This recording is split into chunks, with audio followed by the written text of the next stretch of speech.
This is the most valuable lesson that I've learned maybe ever, but especially in the last year. So, hello, happy Thanksgiving.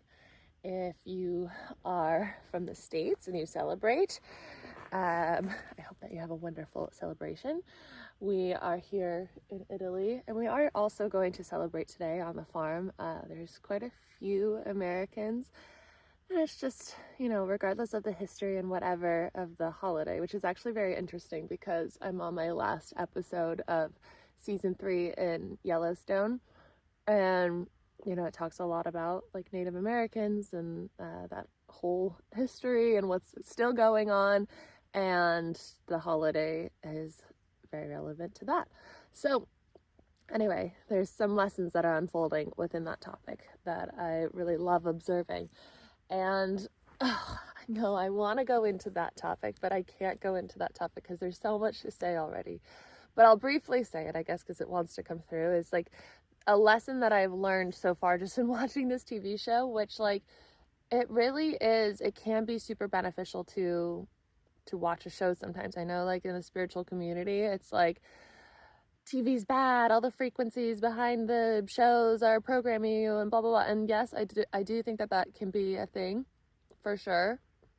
But if you're being called to something, there's probably something in there for you. And like here on the farm, it's a consistent thing. Like this is my world, this is my perceived reality. And even though I have this spiritual awareness, I still perceive the same patterns frequently here in this perceived world. And so it can be beneficial sometimes to watch a show and to see other patterns going on. Now I'm having the awareness of how messages in these videos always tie together. So it was important to go this way. It's important, it can be beneficial to see how other patterns happen, right? And so what I've like taken away, it's all coming together. What I've taken away from the show is just like seeing the love patterns. Don't give me any spoilers either. I don't want spoilers. the daughter, Beck, I think, and oh, I'm so bad at names. I mean, I know I tell myself that story and I've programmed that into myself, but it's like I don't even try to remember them just because there's no point in remembering them. But the owner of the farm's daughter and the one of the farm hands who's actually like now family, he is with her, and they have this deep love, this deep protective, safe, special, sacred love that only they share. She's like a very intense person and not a lot of people understand her, but he understands her and he sees her and loves her and accepts her in all chapters of life. They've been together since they were kids. And I was like, that just like feeling into that safety feels so nice, and it's so nice to see. And then Casey, the other son of the farm owner, he is with I don't know what tribe they are, but a Native American girl. And they lived on the reservation at first. They have a kid together. Their love is so pure. It's like they're one soul, and they just like, they go through so many seasons, and they learn hard lessons, and they get lost, but then they realize that they just need each other, and then they always forgive each other, and they just come back into such like, there's a scene where she's crying in the shower, and he just goes in there and in his clothes, because he sees that she's crying, and what she says is like he knows she needs him, and he goes in there with his clothes on and hugs her as she's crying. And like in my walking meditation this morning, like I just keep replaying that scene over and over and over because that feels so safe. Like that scene feels so safe. It's incredible. Like just the fact that someone would hold someone like that, and like in I don't know in the clothes, like it just like I'm like, I want that. But I'm also then snap back, looking into my reality and looking into the patterns that I've personally attracted in my life. And because of what I've experienced in my early years, my soul contracts and all of that, my tendency in my life has been to, like, being an empath, being all these things, has been to attract like narcissistic people and people who are manipulative and who are like very controlling, and then had got me into like the codependent thing because I like got to a place of believing that I needed them and that I couldn't let them go because I needed them. So I would just put up with the toxic stuff, and then, you know, forgot how powerful I was on my own. So I'd give over my power, I'd give over my identity.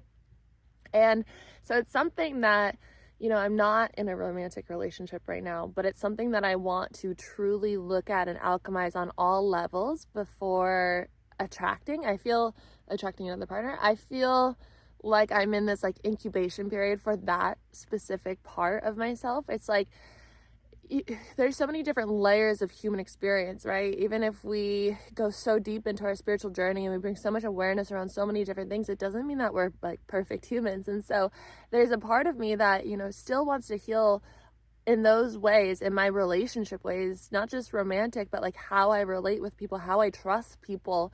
Before I want to heal these parts, before I find my partner, before I potentially bring children into the world, all these things, so that I can end those generational cycles, those ancestral lines. I can change my DNA, I can download the codes, I can pass them on to you guys if you're ready, if you're compatible, to people I come across in the world. And it's all part of my journey, right? And so it's something that I'm working with my therapist, who's like this wonderful therapist who's like spiritually there and just like gets it. And I love working with her so much. And so it takes a lot of bravery and courage to actually look at yourself, to actually look yourself in the mirror and be like, where am I? Where can I heal? Where can I bring more truth through? Where am I giving away my power? And so I have this, it's because it's familiar. Like that's how the subconscious mind works. I love the balance between, you know, spirituality and subconscious work. Like there's a spiritual side of everything and the quantum field of everything, but we really have to look at our subconscious mind and our patterns and our nervous system.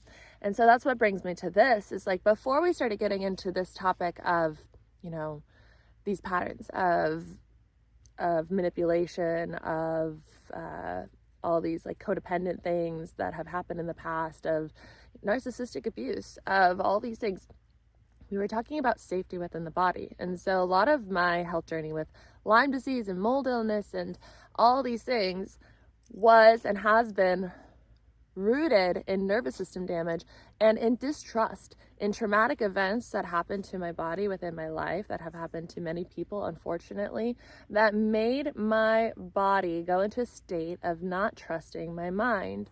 And so it tightened up, it caused pain, it caused symptoms, it was sending alarms, like too much histamine, pain, tightness, like one muscle's pulling the other way, so it's then pulling on the other side, and then my alignment's coming out, and then that's compressing a nerve, and then that nerve is connected to whatever, sinuses or ears, and all these things. So it's just out of balance, right?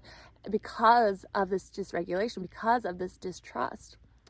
And so how can we expect to attract loving, supportive, safe relationships when we don't feel safe in our own body?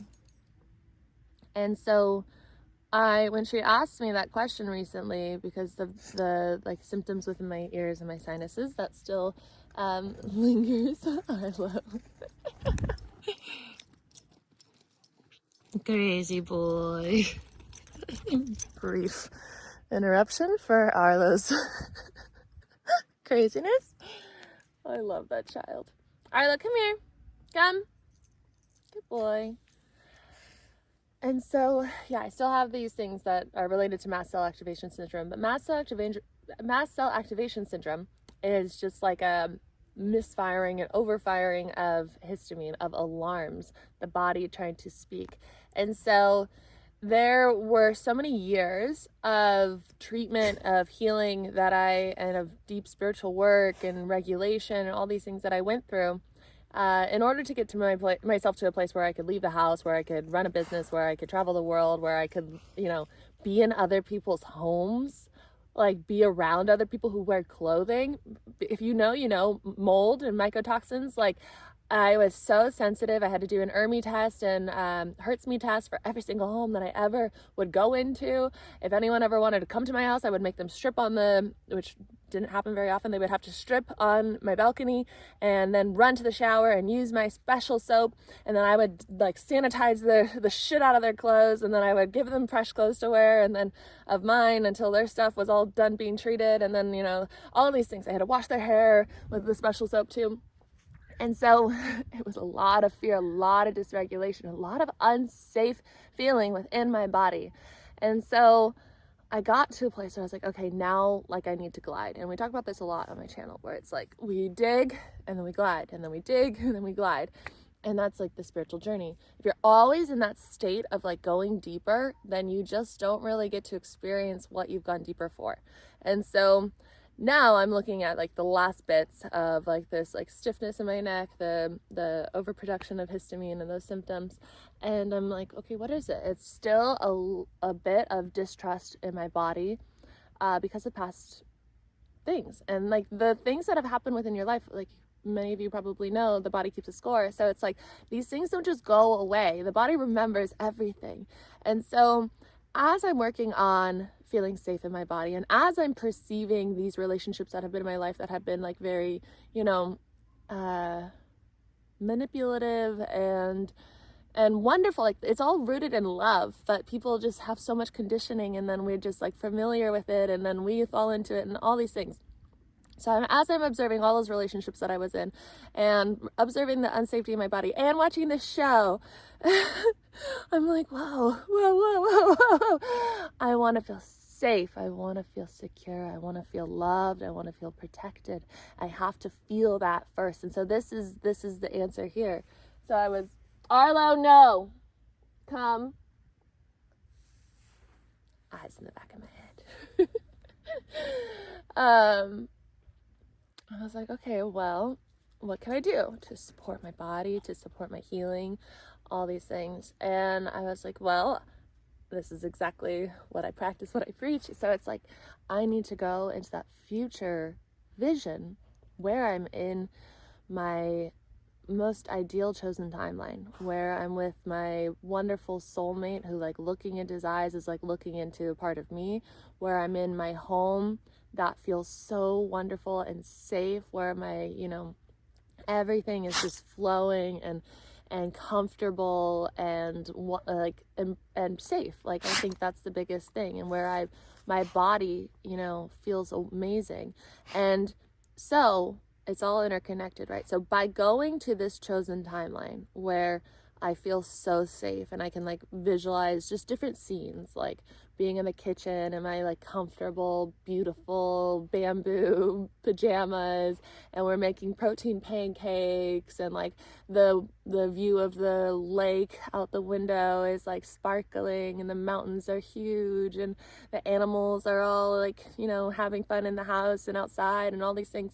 And so by going there and feeling into it, while also holding the neuron that I acknowledge that my body has been trying to say it's unsafe, I'm then firing together those two neurons, and the one that is of the highest truth always wins. And so then I'm bringing safety into my body. Then I'm learning safety and protection and peace. And then I become a vibrational match for all that. And then I attract that into my life. And then because I've practiced going there, it's familiar.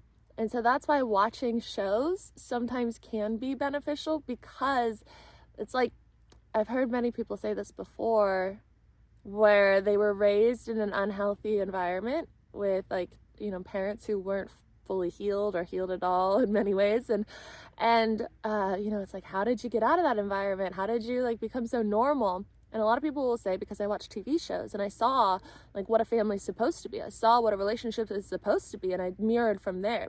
And so we need to give the mind evidence. And so we can do that in many ways, by surrounding ourselves with people who inspire us, by watching people who inspire us, and by rehearsing in our mind what we wish to be the point of attraction, what we wish to start recognizing as familiar.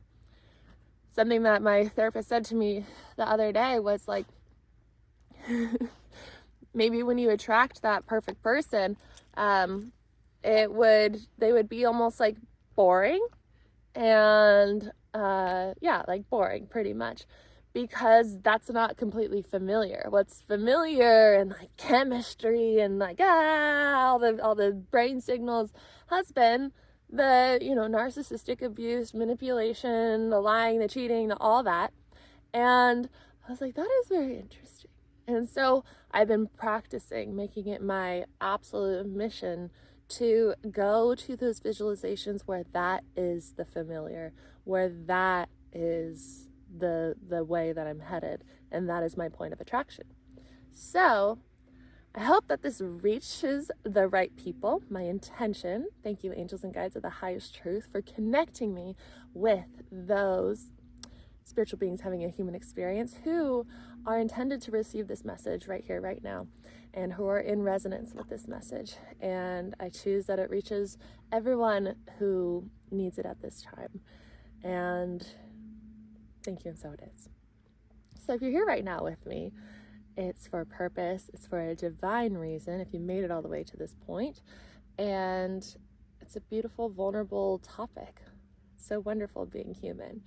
So happy Thanksgiving. I'm so grateful to be here, to be sharing these thoughts, to be reflecting on this human experience, to be channeling these messages to some extent, and to be here on this farm with my animals, my little zoo that just keeps growing and growing. In my van this morning, I woke up, saw Arlo, saw Duchess, my kitty, saw Zima, and then outside the window, I saw Ladybug and 2 other horses, and Chaos in Ladybug's belly growing. And I was just like, this is what I want to wake up to on a Thanksgiving. Last year, I was eating pizza alone in a coffee shop / bar, like, because coffee shops are also bars here, on Lake Como, and I didn't really know anybody here, but I was like, this is special. This is the beginning of something. And I was like, I wonder where I'll be in a year from now. I had no idea that I'd be here right now doing this, and it's so special. So I wonder where we will be next year. So I'll see you then, and I'll see you tomorrow, and happy Thanksgiving. I love you guys. I'm grateful for you guys. And if you want to sign up for any of my programs, I have them linked below. You probably know them if you're here all the time. 21 Days to Rewire Your Mind, 21 Days to Know Your Divine Guidance, and my newest program starting on January 1st with the pre-sale right now, which is called Decondition. So you can read all about those below. That is all. Goodbye.